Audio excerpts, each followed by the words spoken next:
اس کا مجذوب ہوں،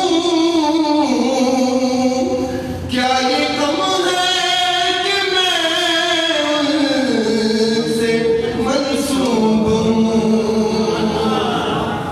ان کا دیوانہ ہوں، ان کا مجذوب ہوں، کیا یہ کم ہے کہ میں ان سے منسوب ہوں، سرحد حشر تک جاؤں گا بے دھڑک، سرحد حشر تک جاؤں گا بے دھڑک، مجھ کو اتنا تو زاد سفر مل گیا، مفلس زندگی،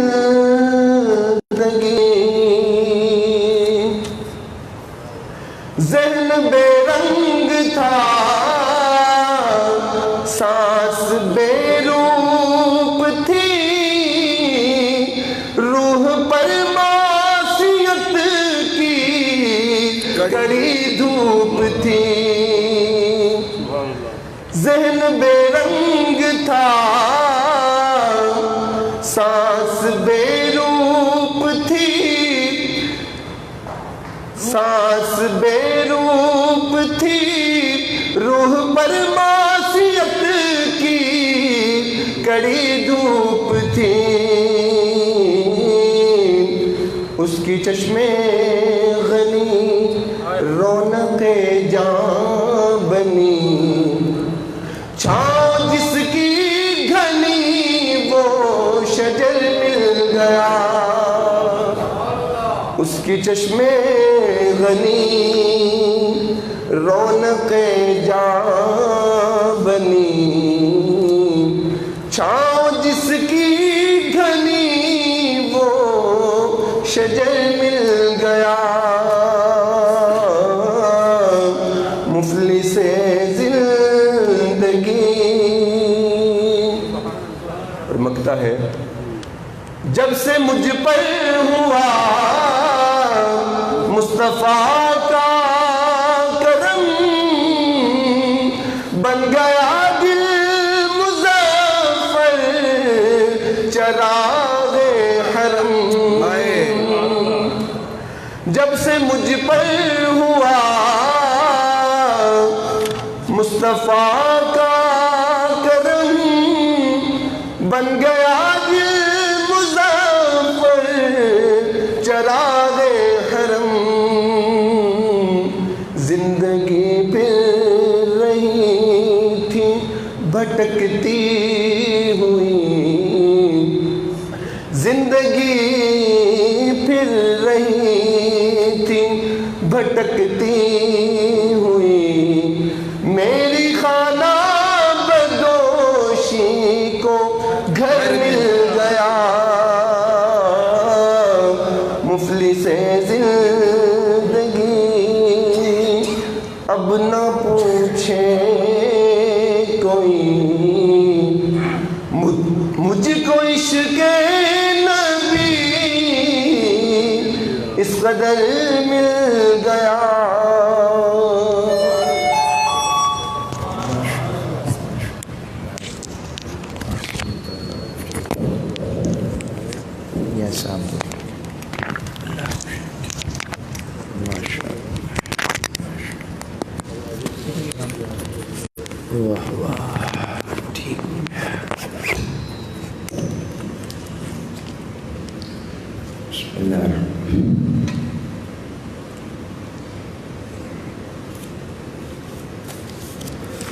نحمده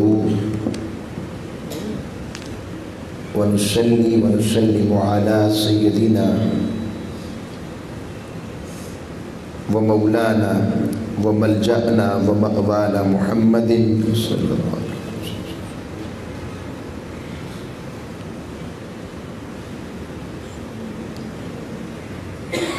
نبي الأمين المكين الحنين الكريم الرؤوف الرحيم،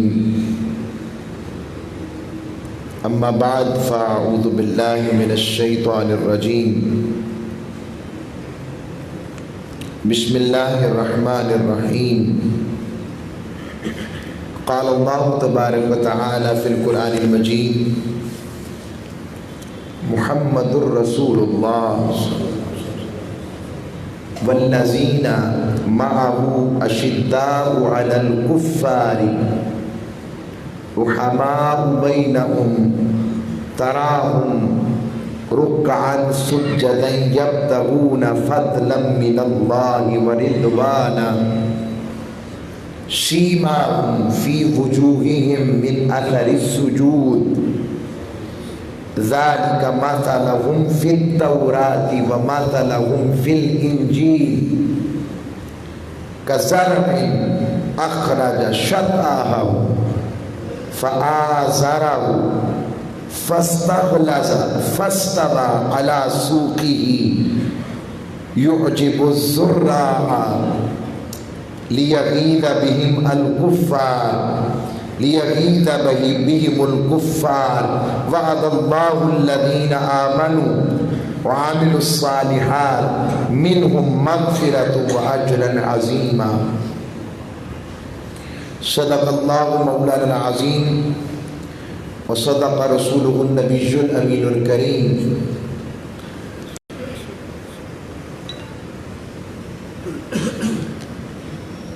حاضرین جمعۃ المبارک، عاشقین رسول، محبین رسول صلی اللہ علیہ وسلم، افراد امت رسول صلی اللہ علیہ وسلم، اللہ کریم ستار العیوب اور غفار الذنوب کی کرم نوازی، جس نے اپنے اور اپنے محبوب کریم علیہ السلام کے ذکر کے لیے ہمارے دلوں کے اندر یہ بات معجزن کی کہ ہم دنیا کے کاموں سے نکل کر اللہ اور اس کے رسول کے ذکر اور تعلیمات کو حاصل کرنے کے لیے یہاں حاضر ہوں. تو جب خیر کے رستے پر وہ چلانا چاہتا ہے، اس کا معنی یہ ہے کہ وہ خیر کے رستے پر چلا کر ہمارا خاتمہ بالخیر چاہتا ہے، ورنہ وہ راستہ ہی نہ دکھائے. بس اس محبوب علیہ السلام کے صدقہ سے ہم رب سے دعا کرتے ہیں کہ مالک اس دنیا میں بھی ہمیں خیر والوں کے ساتھ رکھ، اور قبر و حشر میں بھی خیر والوں کی سنگت عطا فرمانا. اور یہ کرم ہے اللہ اس کے رسول کی بارگاہ کا کہ اس نے ہمیں اس خوبصورت جمعۃ المبارک کی اجتماع میں اپنے اور اپنے محبوبوں کے ذکر کے لیے چن لیا ہے. میں نے سورہ الفتح اس کی آیت نمبر 29 پڑھنے کا شرف حاصل کیا. سورہ الفتح،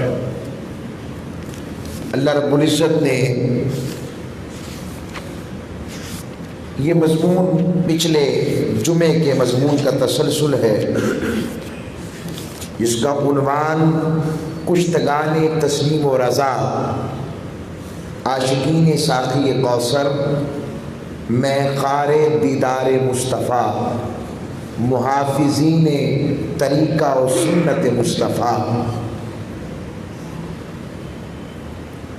صحابہ کرام رضوان اجمعین کی نسبت اور محبت اور فضائل اور مناقب پر میں نے جو مضمون پیچھے رکھا تھا یہ اسی کا تسلسل ہے. اللہ رب العزت نے ارشاد فرمایا، یہ طویل آیت ہے جس کا پہلے حصے پر گفتگو عمومی طور پر آپ سنتے رہتے ہیں، میں دوسرے اس کے حصے کو بھی مضمون کا باعث بناؤں گا. اللہ نے اپنے محبوب کریم علیہ السلام اور ان کے صحابہ اور قربت اور اہل بیت دونوں کا ذکر فرمایا تو فرمایا محمد الرسول اللہ. محمد صلی اللہ علیہ وسلم جو اللہ کے رسول ہے۔ حضور کا تعارف رب نے خود کروایا کہ محبوب مصطفیٰ علیہ السلام کسی اور کے نہیں، میرے پیغامبر ہیں، میرے رسول ہیں، میرے نبی ہیں۔ اور رب نے خود اپنے مصطفیٰ کو محمد کہا ہے۔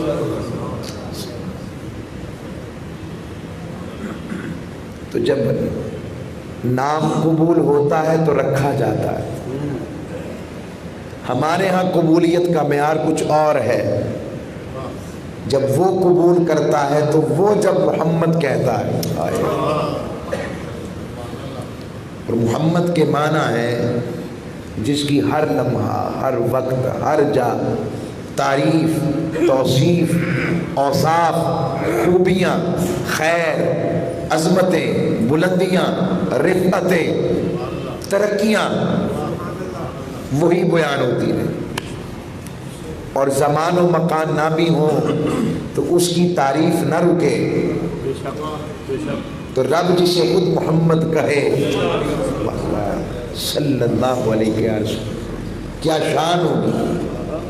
پھر لفظ محمدی میں لطف بڑا تھا، مگر رب نے کہا رسول اللہ، اتنی شانوں والا ہو کر کہ جس کی تعریف ساری کائنات رب کی تعریف کرتی ہے، مگر رب جس کی تعریف کرے وہی کامل۔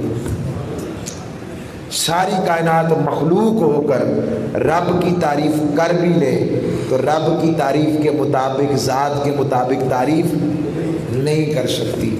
تعریف کامل وہی ہے جس کی تعریف وہ کر دے۔ تو ذہن میں پھر سوال آ سکتا ہے ایسے، تو اس کا مطلب کہ حضور کی تعریف رب کی تعریف سے بڑھ گئی؟ نہیں، بڑی نہیں۔ حضور کی دو شانیں ہیں۔ یہ جو تعریف والی شان ہے یہ شان محبوبیت ہے، اور تخلیق والی شان اس کی ہے کہ اس نے بنایا ہے۔ تو جتنی مخلوق کی تعریف ہو جائے تو وہ خود بخود خالق کی تعریف بن جاتی ہے۔ تو حضور کی تعریف خود بخود رب کی تعریف ہے۔ ہاں، رب نے اپنے محبوب کی تعریف میں غلوف کہا ہے، غلوف کرو، بس خدا اور رب نہ سمجھو، الہ نہ سمجھو، باقی سب کچھ مصطفیٰ کو سمجھو۔ بس الہ نہیں ہے، قابل عبادت میری ذات ہے، اور اس کے علاوہ سب کچھ مصطفیٰ کو جانو، محبوب کو جانو۔ اب اگر مضمون اس طرف چل پڑے گا تو پھر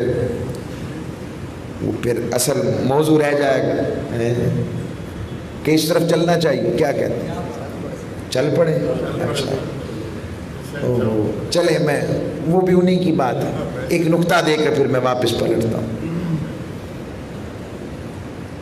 جو رب نے کہا کہ میرا مصطفیٰ میرا رسول ہے، اور محمد کہہ کر بات کی رب صلی اللہ علیہ وسلم، تو شان میں اب دیکھیں نا، اپنی توحید کا اقرار کروایا، اپنی توحید کا اقرار کروایا، بس کہ یہ یقین رکھ لو کہ اللہ کے سوا کوئی معبود نہیں، مگر عبادت کا حکم دیا، اور حکم کے لیے طریقے کا محتاج ہمیں بنایا مصطفیٰ کا۔ اب جب طریقے کی بات آئے گی تو ذکر مصطفیٰ ہوگا، نماز کی بات آئے گی تو ذکر مصطفیٰ ہوگا، روزے کی بات آئے گی تو ذکر مصطفیٰ ہوگا، حج کی بات آئے گی تو ذکر مصطفیٰ ہوگا، اخلاق کی بات آئے گی تو ذکر مصطفیٰ ہوگا، کردار کی بات آئے گی تو ذکر مصطفیٰ ہوگا، تاجر کی بات آئے گی تو ذکر مصطفیٰ ہوگا، بھائی کو نمونہ بنانے کی بات آئے گی تو ذکر مصطفیٰ ہوگا، باپ کو بطور نمونہ پڑھنے کی بات آئے گی تو ذکر مصطفیٰ ہوگا۔ مالک اپنا ذکر کروا لیا کہ رب ہے، کہا اپنا اقرار کروانا تھا اور مصطفیٰ پر اصرار کروانا تھا۔ اپنا اقرار کروانا تھا، اور میرا منشا یہ ہے باقی سب اصرار ہو میرے مصطفیٰ کا، دوام کے ساتھ بار بار، ہر لمحہ، ہر جا، ہر وقت، ہر گھڑی۔ انسانیت کو جب ضرورت آئے، اخلاق کیسا ہو تو گنبد خضرا والے کی طرف دیکھے، کردار کیسا ہو تو گنبد خضرا والے کی طرف دیکھے، ہر جگہ، ہر گھڑی ضرورت آئے تو مالک تیرا اخلاق کا ادھر دیکھو، کہ مالک تیرا کردار کا ادھر دیکھو، مالک تیرا راستہ کا ادھر دیکھو، مالک تیرا جلوہ کا مجھے تک نہیں سکتے، میں نے تو موسیٰ کو تکا نہیں سکا، موسیٰ مجھے تک نہیں سکا، تکا مطلب کہ موسیٰ مجھے تک نہیں سکا، تو میں نے موسیٰ کو بھی کہا موسیٰ معراج کی رات نماز کا بہانہ ہو جائے گا، آئینہ میں جلوہ میرا ہوگا، تکتے جانا، تکتے جانا۔ تو 9 مرتبہ مانگا تھا، 9 مرتبہ دکھا دیا، اور ہر دفعہ جلوے کے دیکھ کر طلب بڑھ جاتی، تو ہر جگہ رب نے مصطفیٰ کو رکھا۔ رب درود کا حکم نہ بتاتا تو کیا ہو جاتا، رب درود نہ بھیجے، رب نہ بتاتا کہ میں بھی درود بھیجتا ہوں تو کیا ہو جاتا۔ اب جس پر رب درود بھیجے، ہائے جس پر رب درود بھیجے وہ محمد ہی ہوگا، ہائے رب نے اسے محمد بنا دیا، اور جب نام بنایا تو وہ دکھنے میں کیسا محمد ہوگا، اور جب بنایا ایسا ہے تو وہ بولنے میں کیسا محمد ہوگا، صلی اللہ علیہ وسلم محمد الرسول۔ میرا تو دل ہی نہیں کر رہا اس سے ہلنے کی، محمد الرسول اللہ، محمد بھی ہے اور اللہ کا بھی ہے۔ ایسے ذہن میں آیا، ایک اور تفسیر دے دوں بھلے، سنی اپنے شیخ سے، واہ واہ، یہ دروازے ہی ہو رہے ہیں۔ میں یہ سوچتا ہوں ساتھیوں، عاشقوں، ذرا توجہ اور دھیان سے بات سننی ہے، یہ بڑے پنجابی دھیان نال بات یہ ہے لوگوں، آج 1400 سال بعد 1438 ہو گئی، 39 ہو گئی، 1439 ہجری ہو گئی۔ آج جن کا ذکر کرنے میں اتنا لطف ہے، جن کا ذکر کریں بس سن رہے ہیں، صرف دیکھا نہیں ہے، صرف سن کر ہی کیفیت بدل رہی ہے، ایمان مضبوط ہو رہا ہے، آنکھیں چھلک رہی ہیں، روح تڑپ رہی ہے، دل مچل رہا ہے، اور جسم سراپا جذبات بنا ہوا ہے۔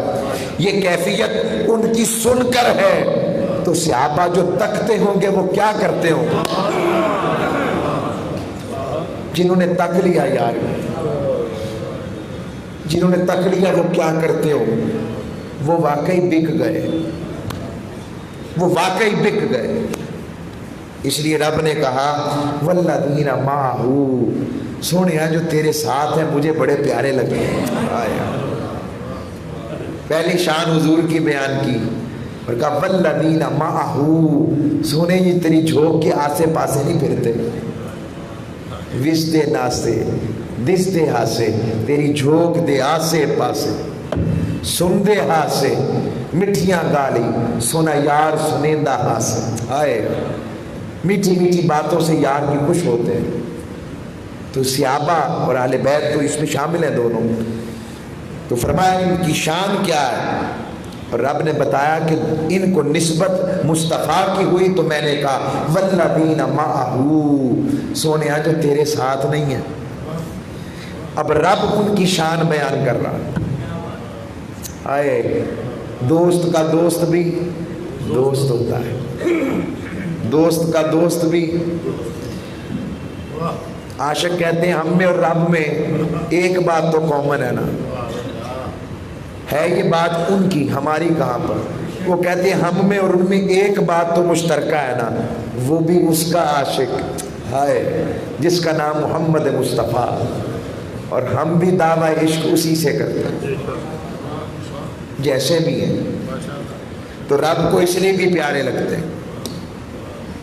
تو فرمایا اشداء علی الکفار رحماء بینہم، یہ کفار کا معاملہ آ جائے، غیروں کی بات آ جائے تو بڑی شدت اور غیرت والے، رحماء بینہم، اور بات آ جائے آپس کی تو سراپا رحمت ہے۔ تراہم رکعا سجدا یبتغون فضلا من اللہ ورضوانا، اور فرمایا اور آپ انہیں کثرت سے رکوع کرتے ہوئے دیکھیں، سجود کرتے ہوئے دیکھیں۔ اور اگلا جملہ، رہتے حضور کی صحبت میں، تکتے حضور کو ہیں، اور رب کہتا ہے اللہ، وہ صرف اللہ کے فضل اور اس کی رضا کے طلبگار ہیں۔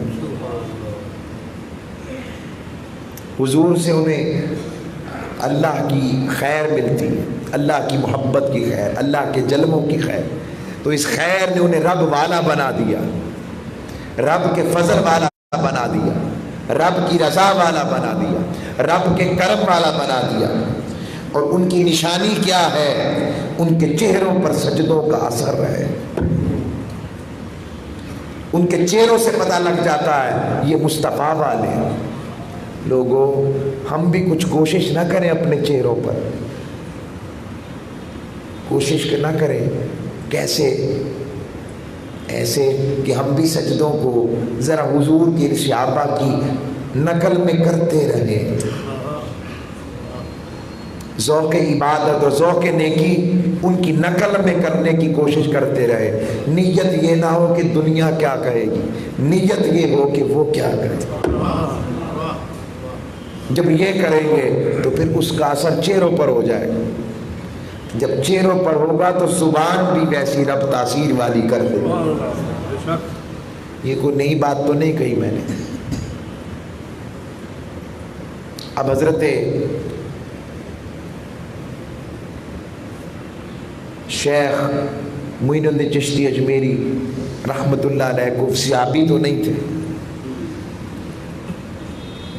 تابعی بھی نہیں تھے، تبا تابعی بھی نہیں تھے، بعد میں آئے، 6 صدی ہجری میں آئے، 600 سال بعد آئے، مگر مقام دیکھیں نا، ان کے رستے والے بنے تو مقام یہ مل گیا، ایک نظر کی تو 90 لاکھ مسلمان کر دیا۔ تو پھر جن کی صحبت میں بیٹھے، عرس بھی آ رہا ہے، حضور دادا صاحب کی جن کا چلہ کیا، ان کا مقام تو پھر اوپر ہوگا نا۔ تو اب میں صرف بتانا چاہتا ہوں کہ یہ کوئی نئی بات نہیں، بس ہم نے رستہ چھوڑ دیا، ہم نے طریقہ چھوڑ دیا۔ تو فرمایا چہروں پر ان کے اوصاف، اچھا یہ جو جتنی صفتیں رب نے بیان کی، فرمایا ان کے یہ اوصاف تورات میں بھی ہیں، انجیل میں بھی۔ جب بیت المقدس فتح ہونا تھا، بیت المقدس، تو صحابہ اکرام رضوان اجمعین معاصرہ کیے ہوئے تھے، تو ان کے بڑے بڑے پادری اور بڑے بڑے ان کے عالم جو انجیل کے تھے، وہ آتے، دیکھتے، نظر مارتے اور کہتے کہ تم میں وہ نظر نہیں آ رہا جو ہمارے بیت المقدس کو فتح کرے گا۔ ان میں سے ایک صحابی نے پوچھا بتائیں ان کا نقشہ کیا ہے؟ تو پہلے تو حضرت ابو عبیدہ بن جراح کو پیش کیا گیا کہ یہ ہمارے سپہ سالار ہیں۔ ان کو غور سے تکنے کے بعد کہا یہ وہ نہیں ہے، کہا ان کا نقشہ بتائیں۔ نقشہ بتایا، کہنے لگے وہ طویل القامت، سرخ و سفید رنگ، مونچھیں اٹھی ہوئی، حضرت عمر کی مونچھیں اٹھی ہوئی تھی، سیدنا فاروق اعظم اٹھی ہوئی مونچھیں، روبدار۔ جب یہ منظر سب سنے تو کہنے لگے یہ تو حضرت عمر فاروق کی بات کر رہے ہیں۔ کہا آپ کو کیسے پتہ، کبھی ملے ہیں؟ کہا ملے کبھی نہیں، انجیل نے بتایا کہ وہ ایسا ہوگا۔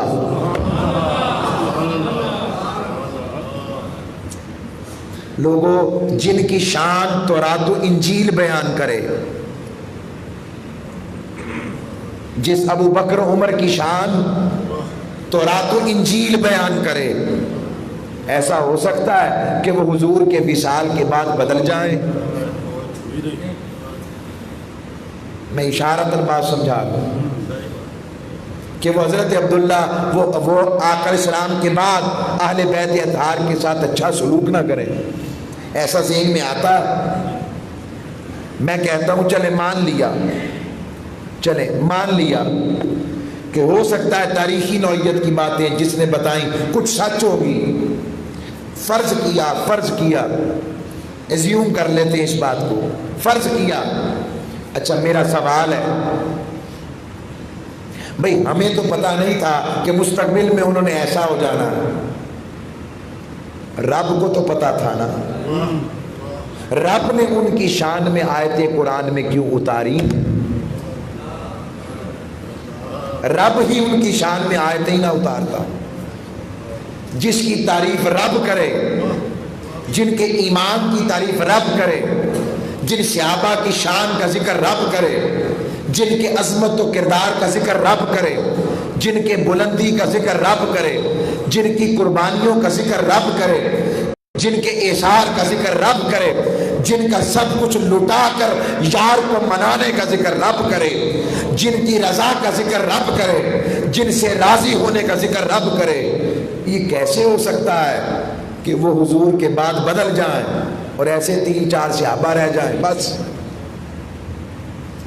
میں تو کہتا ہوں نہیں، ارے وہ تو حضور کی نسبت والا پیالہ مل جاتا تھا، وہ اس کی بے ادبی کو گوارا نہیں کرتے تھے، آقا کے منہ مبارک سنبھال کے رکھتے تھے۔ حضرت میمونہ کے دور میں ام المومنین سیدہ میمونہ کے پاس ایک آئینہ تھا، حضور کے وصال کے بعد صحابہ کو جب تڑپ ہوتی آقا علیہ السلام کے دیدار کی تو وہ سیدہ کے پاس جاتے اور کہتے سیدہ وہ آئینہ تو دکھائیں جس میں حضور اپنا آپ دیکھتے تھے، تو وہ آئینہ مانگتے تو آئینہ بھی عاشق تھا مصطفیٰ کا، اس نے بھی جلوہ مصطفیٰ اپنے اندر سمو لیا تھا، تو وہ آئینہ دیکھتے تو آئینے میں اپنے چہرے کے بجائے چہرہ مصطفیٰ نظر آتا تھا۔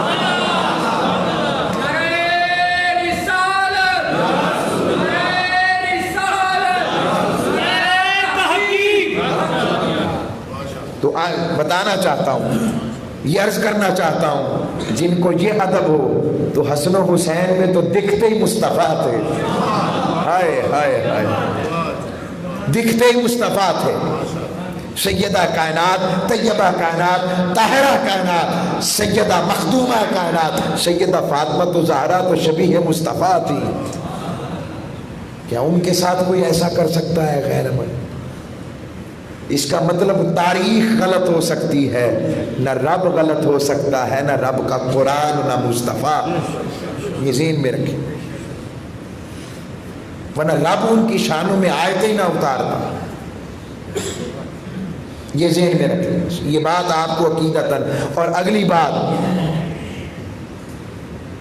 وہ یہ پیش کر دیتا ہوں، اگر صحابہ کرام رضوان اجمعین بدل گئے، فرض کیا بدل گئے، دوسری توجہ پیش کر رہا ہوں، یہ بڑی ضروری باتیں جو میں پیش کر رہا ہوں۔ اعتدال کا مسلک رکھنا، کسی کو شک نہیں ہونا چاہیے ہمارے عقیدہ اہل بیت پر،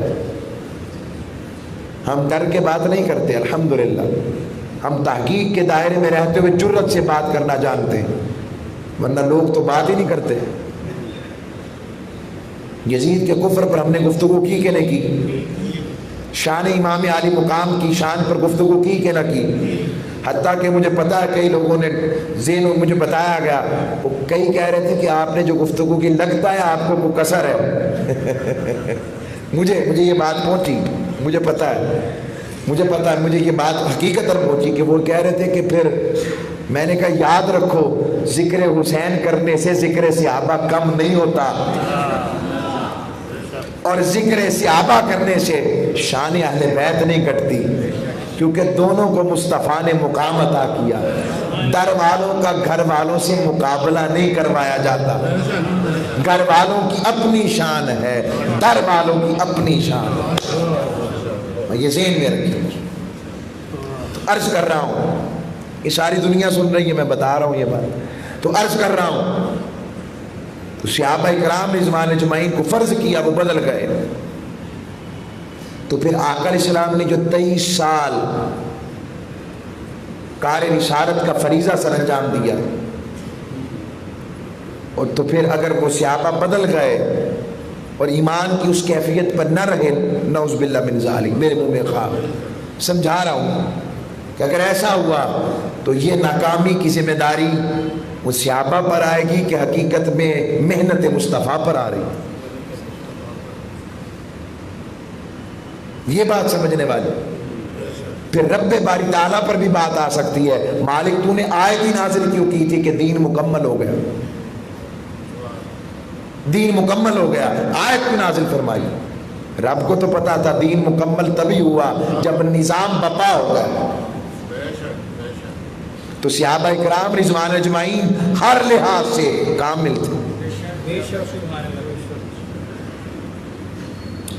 حضور علیہ السلام نے اور رب نے ان کی شان بیان کی، فرمایا کَزَرْعٍ أَخْرَجَ شَطْأَهُ، میرے صحابہ کی شان یہ ہے کہ جیسے کسی کی کھیتی تھی، ایک کھیتی کی طرح ہے جس نے سب سے پہلے اپنی باریک سی کومپل نکالی، زمین سے کومپل نکلی، پھر اسے طاقتور مضبوط کیا تنے نے، پھر وہ موٹی اور تبیز ہو گئی، پھر تنے پر سیدھی کھڑی ہو گئی.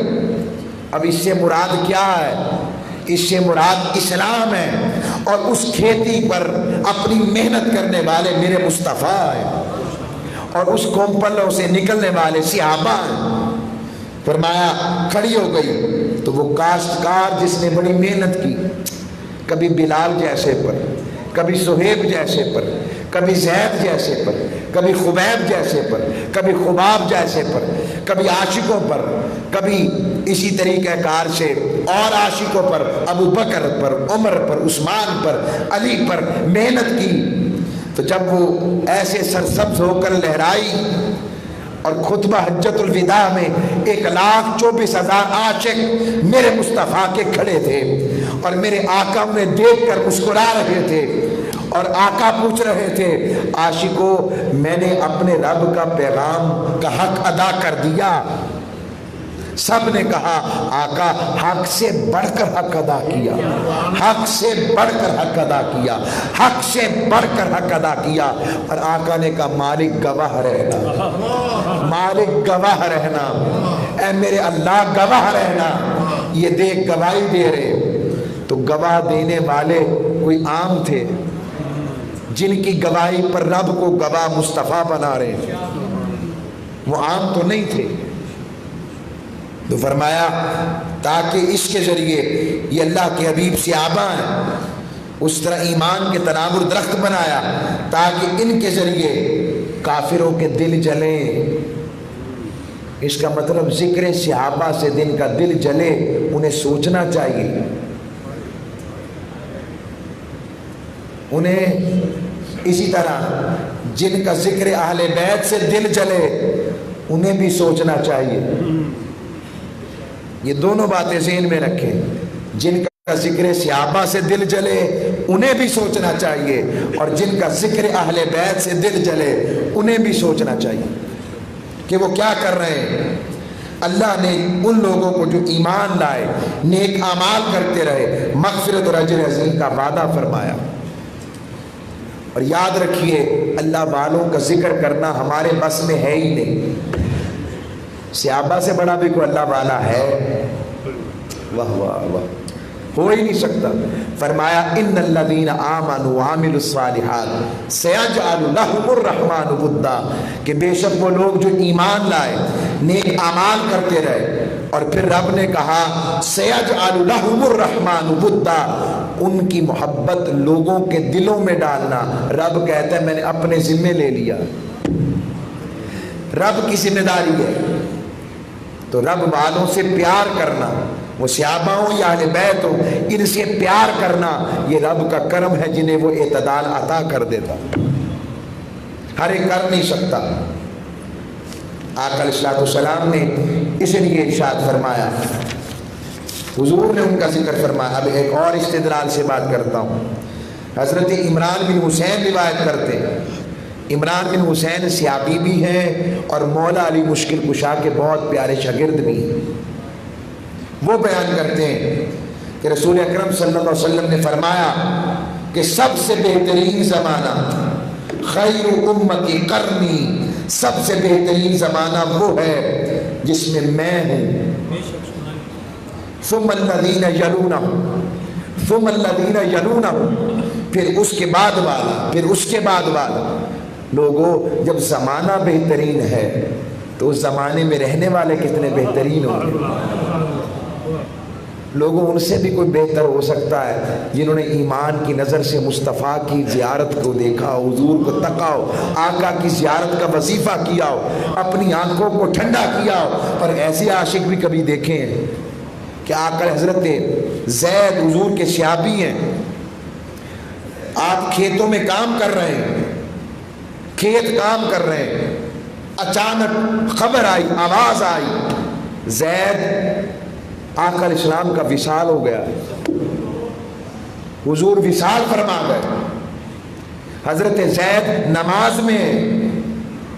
نماز میں نہیں، کھیتی باڑی میں مصروف ہے، بچوں کے لیے کمائی کر رہے ہیں، معاش میں مصروف ہے۔ جب آقا علیہ السلام کی بارگاہ وصال کی خبر سنی، ہاتھ کھڑے کر دیے، مالک اب میں نے آنکھوں کا کیا کرنا، اگر حضور کو تک نہیں سکتا بس مجھ سے آنکھیں لے لے۔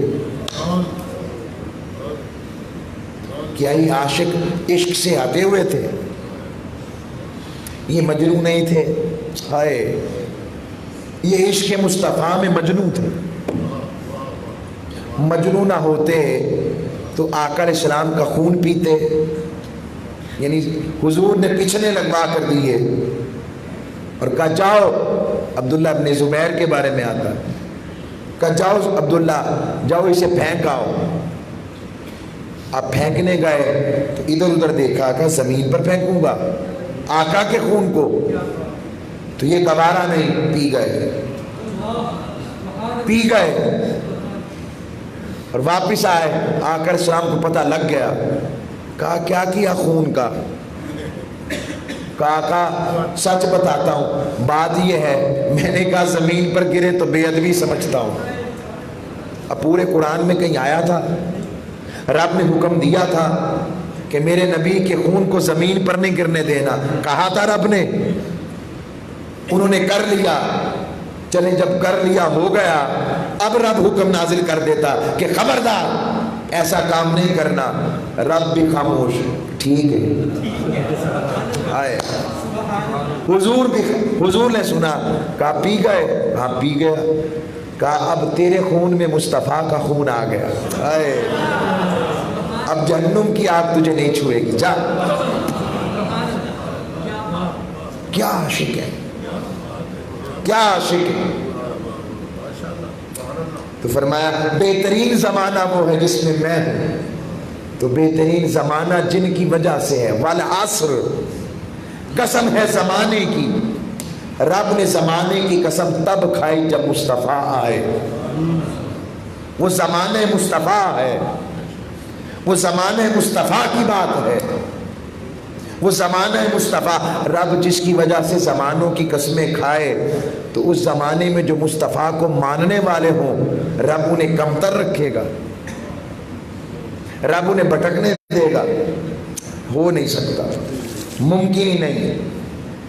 اور اس پر بے شمار واقعات میں سنا سکتا ہوں، حضور علیہ السلام کی بارگاہ کی اور ان آیات کا صدقہ اچانک ذہن میں آیا تو سنا دیتا ہوں۔ حضور سرکار دو عالم صلی اللہ علیہ وسلم کی بارگاہ میں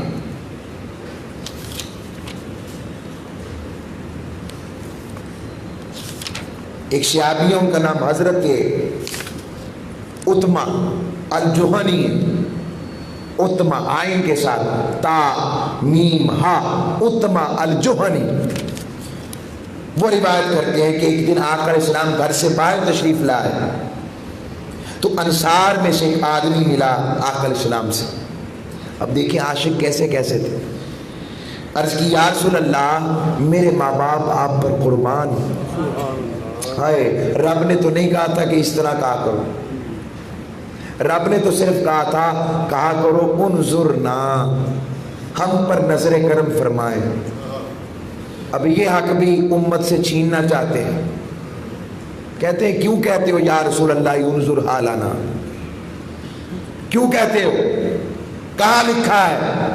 آؤ قرآن میں سورہ بقرہ میں پڑھو، رب نے کہا لا تقولوا رائنا، رائنا مت کہو، قولوا انظرنا، بلکہ کہا کرو آقا ہم پر نظر کرم فرمائے۔ تو اگر قیامت تک حضور کی شریعت اور حضور کی نبوت ہے تو نظر کرم کی بھیک بھی قیامت تک چلے گی، بلکہ قیامت میں بھی نظر کرم مصطفیٰ کی بھیک چلے گی بس۔ تو کہا آقا آپ کے چہرے پر کچھ پریشانی دیکھتا ہوں۔ آپ نے ایک لمحہ اس شخص کی طرف فرمایا، دیکھا، پھر فرمایا بس اتنا کہا فاقہ، فاقہ بھوک ہے۔ وہ شخص دوڑتا ہوا تیز تیز چلتا ہوا وہاں سے نکلا، اپنے گھر آیا، کھانا تلاش کیا حضور کے لیے، کوئی چیز نہ ملی اپنے گھر سے۔ بنو قریظہ کے قبیلے کے یہودی کی طرف گیا اور ادھر سے اس نے ڈول نکالنے کی مزدوری شروع کی، ہر ڈول کے بدلے کھجور ملتی، یہاں تک کہ گود بھر کر مٹھی بھر کر کھجوریں حضور کی بارگاہ میں لایا اور حضور کو پایا۔ اس نے وہ کھجوریں حضور کے سامنے رکھ دی، عرض کی آقا غلام یہی پیش کر سکتا تھا اتنی جلدی میں، اور آپ کی خدمت میں سارا کچھ عرض کیا۔ آقا اسلام نے فرمایا میرا خیال ہے کہ تو اللہ اور اس کے رسول سے محبت کرتا ہے۔ اس نے عرض کی جی ہاں آقا، اور قسم ہے اس ذات کی جس نے آپ کو حق کے ساتھ مبعوث کیا ہے، آقا میں کیا اپنی جان سے بھی بڑھ کر، اولاد سے بھی بڑھ کر، اہل و عیال سے بھی بڑھ کر، مال سے بھی بڑھ کر اگر کوئی محبوب ہے تو وہ آپ ہیں۔ لوگوں ہماری محبتیں ناقص ہیں، ہم دعویٰ محبت ضرور کرتے ہیں مگر ہمارے عمل میں وہ نظر نہیں آتی، ہمارے عمل میں دکھتی نہیں ہے، ہمارے عمل میں وہ محبت کی کیفیت نظر ہی نہیں آتی۔ آپ نے فرمایا اگر تو نے ایسا کیا ہے، لوگوں سنو توجہ سے، میرے ساتھیوں سنو، محبت کیا دیتی ہے، محبت مصطفیٰ سے کیا ملتا ہے۔ اگر ایسا ہے تو فرمایا پھر فاقہ کشی کا انتظار کر، مصائب کے لیے کمر بستہ ہو جا۔ بس قسم ہے اس ذات کی جس نے مجھے حق کے ساتھ مبعوث کیا، یہ فقر و مصائب دونوں میرے ساتھ محبت کرنے والوں کے لیے آزمائش کی طرف آزمائش ہے، اور اس کی طرف پہاڑ کی چوٹی سے پستی سے گرنے والے سیلاب سے بھی زیادہ تیزی سے آتے ہیں، چونکہ رب چاہتا ہے جو میرے مصطفیٰ کا عاشق ہو وہ گم ہو جائے مال میں، مجھے قبول نہیں ہے، وہ اتنا وقت میرے محبوب کے عشق میں، محبت میں، تعلق میں گم رہے۔ سارے عثمان غنی نہیں ہوتے، سبھی سیدنا عثمان غنی نہیں ہوتے۔ ایسے صحابی کا ذکر بھی آتا ہے جو صحابی تھے، حضور سے عرض کی آقا مال چاہیے، حضور نے کہا نہ مانگو بہتر ہے۔ نہیں آقا مجھے مال چاہیے، دعا کریں میرا رزق اور بڑھ جائے۔ فرمایا نہ مانگو بہتر ہے۔ فرمایا آقا آپ کی مہربانی دعا کر دیں۔ آقا نے دعا کر دی۔ پہلے ہر روز آتا تھا، ہر روز آتا تھا، اب ہوا یہ کہ 2 دن بعد آنے لگ پڑا، پھر اور کاروبار بڑھ گیا، وہ شہر سے دور ایک جنگل کی طرف چلا گیا، وہاں پر اپنا ٹھکانہ بنایا، اب جمعے کے جمعے آتا تھا۔ پھر ایسا ہوا زکوٰۃ کی فرضیت کا حکم آیا، حضور علیہ السلام نے مال کو بھیجا کہ اس سے زکوٰۃ لے کر آؤ، اس نے انکار کر دیا، کہنے کا ان کا کیا کام، یہ تو میری محنت، اس لیے حضور اسے پہلے کہہ رہے تھے اسے پہلے ہی سمجھا رہے تھے نہ مانگ، اس بہانے جڑا رہے گا تو خیر پہ رہے گا۔ کچھ ہم دیکھتے ہیں، کچھ وہ دیکھتے ہیں، ہمارا دیکھنا تھوڑا ہے، ان کا دیکھنا عالی ہو۔ بس ایک اور بات پر اختتام کر دیتا ہوں، وقت بالکل ختم ہو گیا۔ حضرت سعید بن عامر بن حزیم الجمحی کہتے ہیں، جمحی، کہ حضرت خبیب انصاری ان کو شہید کیا گیا تو مشرکین ان کے گوشت نستر سے کاٹتے، سوئی کے ایسے کاٹتے، پھر اسے کھجور کے درخت پر ان کے گوشت کا ٹکڑا لٹکا دیتے، اور شہید کرنے سے قبل حضرت خبیب انصاری سے کہا گیا خبیب تم پسند تو کرتے ہوگے کہ اس وقت تمہاری جگہ محمد ہی ہوتے، نعوذ باللہ۔ حضرت خبیب نے جواب دیا اللہ کی قسم مجھے تو یہ بھی پسند نہیں کہ میرے اہل و عیال آرام کر رہے ہوں اور کوئی کانٹا میرے آقا کے پاؤں میں چبھ جائے، بس یہ کہا اور ساتھ ہی کہا یا محمد۔ ہائے ہائے ہائے، حضور کو یوں پکارا یا محمد یا رسول اللہ۔ یہ عقیدہ صحابہ بتا رہا۔ آؤ ہم بھی اپنے آپ کو ان عقیدہ صحابہ کے اندر میں لے کر آئیں، رنگ میں لے کر آئیں، تاکہ دنیا و آخرت سمجھ سکے، عمل اخلاق کردار بہتر کرے۔ وما علیہ الا البلاغ۔